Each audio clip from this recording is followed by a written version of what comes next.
Hey Fias! Today we are going to go over plank form.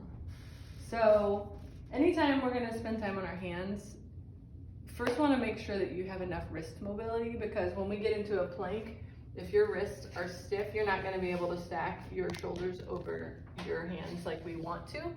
So let's just go over a quick wrist warm up. So you're going to just be in all fours and you're going to place your hands, fingers forward, and put whatever weight you're comfortable with, and you're just going to rock forward a little bit till you feel a stretch into your forearms or wrist. And you can just rock back and forth in this position 5 to 10 times. Then I want you to turn your hands out so they're facing away from each other. You're going to just do a side to side rock nice and gently. And if for any reason this amount of weight is too much on your wrist, you can even stand over a countertop or a table. And then lastly, you're going to turn so that your fingers are facing your knees, and you're going to just gently rock back. So none of this should be painful, but it's a great way to just get your hands ready to be on the ground for planking. The last stretch is a little harder to do. You're going to just gently lay the backs of your hands down on the mat. If that is uncomfortable for any of you, you can also simply just stretch your wrists this way.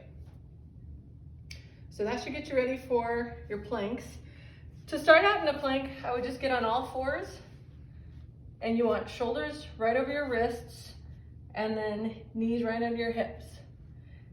Before you actually get your knees off the ground, I want you to pay attention to your elbow creases. A lot of us have our elbows pointing out and creases pointing towards each other. We actually want to turn your arm. That is going to help roll your shoulders away from your ears and give your neck some room. Then once you're there and you've screwed your hands into the ground, you're going to just kick one foot back, press that heel towards the back wall, and then the other foot back. You're going to squeeze your thighs, squeeze your butt, and your eyes should be looking right between your two index fingers, so that you're not down here and you're not up like this. When our head goes up, our hips tend to go down. So you want to be in one straight line. If you need to modify, you can have one knee down, one leg straight, and just alternate. And if any of you have issues with tendonitis or wrist problems, take it down to the ground, get your elbows under your shoulders, arms parallel like train tracks, and hold that plank. Think about pulling your belly button towards your spine and hold for as long as you can.